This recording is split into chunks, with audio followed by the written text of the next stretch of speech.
Hello students, welcome to our online classes. हम पढ़ रहे हैं एवरेस्ट मेरी शिखर यात्रा, जो कि बचेंद्री पाल के द्वारा रचित है। बचेंद्री पाल माउंट एवरेस्ट पर चढ़ने वाली प्रथम भारतीय महिला है। हमने पढ़ा था एवरेस्ट दल अभियान 7 मार्च को दिल्ली से काठमांडू के लिए हवाई जहाज़ से रवाना हुआ। उसके बाद वह नमचे बाजार पे शेरपा लैंड का एक सर्वाधिक महत्वपूर्ण नगरीय क्षेत्र है, वहाँ पहुँचा। शेरपा एवरेस्ट को सागर माता नाम से पुकारते थे। सागर माता नाम लेखिका को बहुत अच्छा लगा। वहाँ से जब उन्होंने पर्वत को निहारा तब उन्हें पर्वत के ऊपर एक फूल ध्वज के समान लहराता हुआ दिखाई दे रहा है।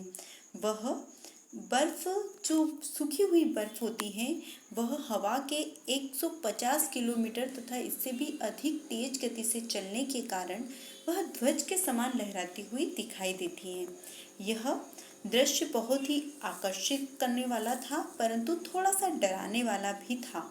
चुनौतियों का सामना करने का निश्चय करके लेखिका ने आगे के लिए तैयार हुई। जब हम 26 मार्च को पेरिस पहुंचे, हमें हिमस्खलन के कारण एक शेरपा कुली की मृत्यु की दुखद समाचार सुनाई दिया।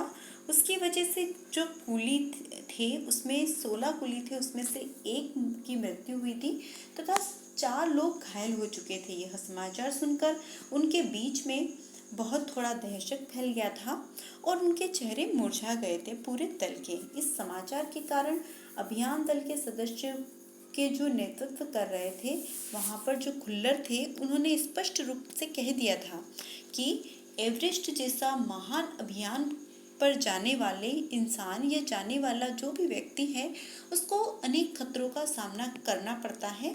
कभी कभी तो उनको मृत्यु को भी सहज ही गले से लगाना पड़ता है। इसलिए आपको उन सब चीज़ों के लिए पहले से ही प्रिपेयर रहना है। इससे आगे हम पढ़ते हैं। उपनेता प्रेमचंद्र, जो अग्रिम दल का नेतृत्व कर रहे थे, 26 मार्च को पेरिस लौट आए। उन्होंने हमारी पहली बड़ी बाधा कुंभू हिमपात की स्थिति से हमें अवगत कराया। उन्होंने कहा कि उनके दल ने कैंप एक 6000 मीटर जो हिमपात के ठीक ऊपर है, वहाँ तक का रास्ता साफ कर दिया है। उन्होंने यह भी बताया कि पुल बनाकर, रस्सियाँ बांधकर तथा झाड़ियों से रास्ता चिन्हित कर सभी बड़ी कठिनाइयों का जायजा ले लिया गया है। मतलब जो झाड़ियाँ होती है उसके सहारे, रस्सियों के सहारे वहाँ पर चढ़ा जाता है। इन सारी चीज़ों की जानकारियाँ ले ली गई हैं। उन्होंने इस पर भी ध्यान दिलाया कि ग्लेशियर बर्फ की नदी है और बर्फ का गिरना अभी जारी है। हिमपात में नियमित और अनिश्चित बदलाव के कारण अभी तक किए गए सभी काम व्यर्थ हो सकते हैं। उन्होंने कहा है कि जो ग्लेशियर नदी है वह एक बर्फ की नदी है, वहाँ पर बर्फ पिघल रहा है, उसकी वजह से अभी तक हमने जो भी काम किया है वह व्यर्थ भी हो सकता है रास्ता भी फिर से साफ करना पड़े। बेस कैंप में पहुंचने से पहले हमें एक और मृत्यु की खबर मिली। जलवायु अनुकूल न होने के कारण एक रसोई सहायक की मृत्यु हो गई थी। निश्चित रूप से हम आशाजनक स्थिति में नहीं थे, क्योंकि एक पे एक मृत्यु होते जा रही थी, तो सभी थोड़े चिंतित हो रहे थे। एवरेस्ट शिखर को मैंने पहले 2 बार देखा था, लेकिन एक दो बार उन्होंने एवरेस्ट को देखा, परंतु थोड़ा दूर से। बेस कैंप पहुंचने पर दूसरे दिन मैंने एवरेस्ट पर्वत को, सब इसकी अन्य श्रेणियों को देखा।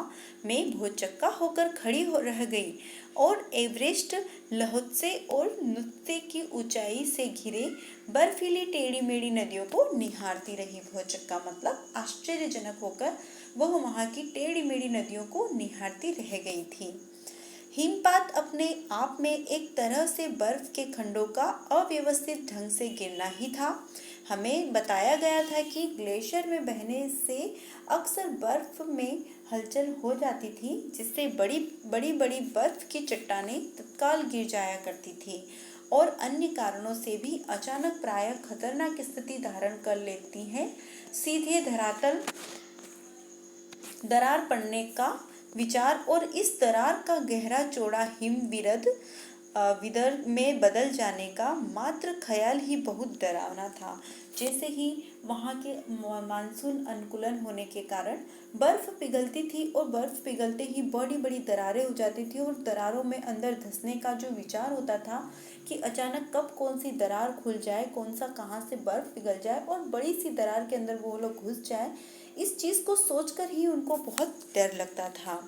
इससे भी ज़्यादा भयानक इस बात की जानकारी थी कि हमारे संपूर्ण प्रवास के दौरान हिमपात लगभग 1 दर्जन आरोहियों और कुलियों को प्रतिदिन छूता रहेगा। मतलब जिससे जितने भी दर्जन उनके लोग थे वहाँ पर, जो उसमें से कितने ही लोग रोज के मर जाया करते हैं इस अभियान के दौरान। दूसरे दिन नए आने वाले अपने अधिकांश सामान को हम हिमपात के आधे रास्ते तक ले गए। डॉक्टर मीनू मेहता ने हमें एल्यूमिनियम की सीढ़ियों में से अस्थायी पुलों का बनाना, लट्ठों और रस्सियों का उपयोग, बर्फ की आड़ी तिरछी दीवारें व रस्सियों को बांधना और हमारे अग्रिम दल के अभियांत्रिक कार्यों के बारे में हमें विस्तृत जानकारी दी। जो मीनू मेहता थी, उन्होंने एल्यूमिनियम की जो सीढ़ी होती है उसे कैसे बनाया जाता है उसके बारे में बताया है। तीसरे दिन हिमपात से कैंप 1 तक सामान ढोकर चढ़ाई का अभ्यास करने के लिए निश्चित था। रीता, गोम्बू तथा मैं साथ साथ चढ़ रहे थे। हमारे पास एक वॉकी टॉकी था जिससे हम अपने हर कदम की जानकारी बेस कैंप पर दे रहे थे। कर्नल खुल्लर उस समय खुश हुए जब हमने उन्हें अपने पहुंचने की सूचना दी, क्योंकि कैंप 1 पर पहुंचने वाली केवल हम 2 ही महिलाएं थी। कौन 2? एक थी रीता गोम्बू और दूसरी थी बचेंद्री पाल। अंगदोरजी और लोपसांगा और गगन बिस्सा अंततः साउथ पोल पर पहुंच गए और 29 अप्रैल को 7,900 मीटर पर उन्होंने कैंप 4 लगाया। यह संतोषजनक प्रगति थी। जब अप्रैल में मैं बेस कैंप में थी, तेंजिल अपनी सबसे छोटी पुत्री डेकी के साथ हमारे पास आए थे। उन्होंने इस बात पर विशेष महत्व दिया था कि दल के प्रत्येक सदस्य और प्रत्येक शेर्पा कुली से बातचीत की जाए। जब मेरी बारी आई, मैंने अपना परिचय यह कहकर दिया कि मैं बिल्कुल ही नौसिखिया, मतलब अभी तक मैंने ऐसी कोई मेरे पास जानकारी नहीं है, मैं अभी तक सीखी हुई नहीं हूँ और एवरेस्ट मेरा पहला अभियान है। तेंजिंग हंसे और मुझसे कहा कि एवरेस्ट उनके लिए भी पहला अभियान है, लेकिन यह भी स्पष्ट किया कि शिखर पर पहुंचने से पहले उन्हें 7 बार एवरेस्ट पर जाना पड़ा था। फिर भी अपना हाथ मेरे कंधे पर रखते हुए उन्होंने कहा, तुम एक पक्की पर्वतीय लड़की लगती हो, तुम्हें तो शिखर पर पहले ही प्रयास में पहुंच जाना चाहिए। 15-16 मई 1984 को बुद्ध पूर्णिमा के दिन में लहत्से के बर्फीली सीधी ढलान पर लगाए सुंदर रंगीन नॉयलॉन के बने हुए कैंप 3 में थी। कैंप में 10 और व्यक्ति थे। लोपसांगा तशारिंग मेरे तंबू में थे। एन.डी. शेर्पा तथा और 8 अन्य शरीर से मजबूत और ऊंचाई में रहने वाले शेर्पा दूसरे तंबुओं में थे। मैं गहरी नींद में सोई हुई थी कि रात में 12:30 बजे लगभग मेरे सिर के पिछले हिस्से में किसी एक सख्त चीज के टकराने से मेरी नींद अचानक खुल गई और साथ ही एक जोरदार धमाका भी हुआ। तभी मुझे महसूस हुआ कि एक ठंडा बहुत भारी कोई चीज मेरे शरीर पर से मुझे कुचलती हुई चल रही है।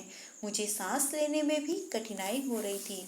मतलब ऊपर से एक बहुत ही बड़ा बर्फ का टुकड़ा फिसला और वो जो बचेंद्री पाल लेखिका का जो तंबू था उसके ऊपर जाकर वह जम गया और वह अंदर घिर चुकी थी बर्फ के अंदर। यह क्या हो गया था?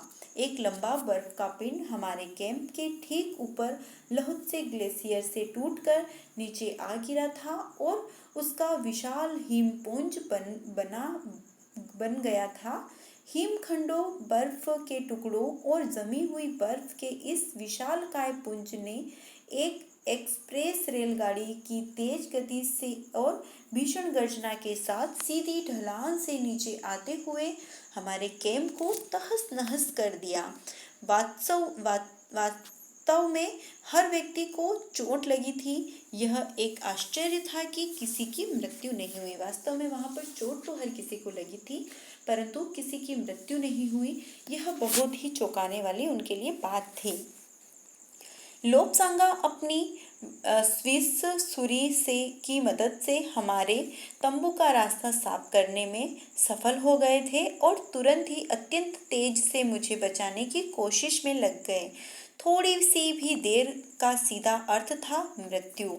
बड़े बड़े हिम पिंडों को मुश्किल से हटाते हुए उन्होंने मेरे चारों तरफ की कड़े जमे बर्फ की खुदाई की और मुझे उस बर्फ के कब्र से निकालकर बाहर खींच लाने में सफल हो गए। सुबह तक सारे सुरक्षा दल आ गए थे और 16 मई को प्रातः 8 बजे तक हम प्रायः सभी कैंप 2 तक पर पहुंच गए थे। जिस शेरपा की टांग की हड्डी टूट गई थी उसे एक खुद के बनाए स्ट्रेचर पर लिटाकर नीचे लाया। हमारे नेता कर्नल खुल्लर के शब्दों में यह इतनी ऊंचाई पर सुरक्षा कार्य का एक जबरदस्त साहसिक कार्य था। इससे आगे हम अगली वीडियो में पढ़ेंगे। आपको इस पाठ को एक बार फिर से पढ़ना है और इसके अर्थ को बहुत अच्छे से समझना है, क्योंकि आप जिस पाठ को पढ़ेंगे तभी आपको ये अच्छे से समझ में आएगा। Thank you.